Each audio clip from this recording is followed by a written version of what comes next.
السلام علیکم۔ ملکی اور غیر ملکی تازہ ترین خبروں کے لیے دیکھتے رہیں کے نیوز چینل انٹرنیشنل۔ یوٹیوب پر ہمارا چینل سبسکرائب کیجیے اور رہیں دنیا بھر کی خبروں سے باخبر۔ خبروں کا رخ کریں گے عارف والا کی طرف، جہاں سے رپورٹ کر رہے ہیں ہمارے بیورو چیف شفیق پھول۔ تحصیل ہیڈ کوارٹر اسپتال عارف والا میں سہولیات کا فقدان، مریض در بدر کی ٹھوکریں کھانے پر مجبور۔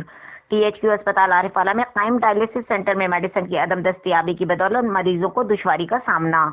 ڈائلیسس کروانے والے مریضوں کو سرکاری طور پر ادویات کی فراہمی کے بجائے میڈیسن باہر سے لانے کا مشورہ دیا جاتا ہے۔ سینٹر میں ادویات کی عدم دستیابی کے باعث مریض پرائیویٹ میڈیکل اسٹور سے بایوکورک لکوڈ اور دیگر سامان باہر سے مہنگے داموں پر لینے پر مجبور۔ ایم ایس کی بے بسی پر انجمن تاجران سٹیزن ایکشن موومنٹ انجمن شہریاں نے سی او ہیلتھ پاک پتن سے عارف والا کے عارضہ گردوں میں مبتلا مریضوں کی پریشانی کو مد نظر رکھتے ہوئے فوری نوٹس لینے کا مطالبہ کیا۔ مریض اس مرض کی وجہ سے پہلے ہی ذہنی کوفت میں مبتلا ہوا رہتا ہے، جب ڈائلیسس کروانے آتے ہیں احساس محرومی کا شکار ہو جاتے ہیں۔ مریضوں کے مطابق ڈائلیسس سینٹر کے ایسے حالات اسپتال کی تاریخ میں نہ دیکھے جو اب ہیں، لہٰذا وزیر اعلیٰ پنجاب عثمان بزدار، وزیر صحت پنجاب یاسمین راشد، کمشنر ساہیوال اور ڈپٹی کمشنر پاکپتن احمد کمال مان سے فوری اور سخت نوٹس لینے کا مطالبہ کیا ہے۔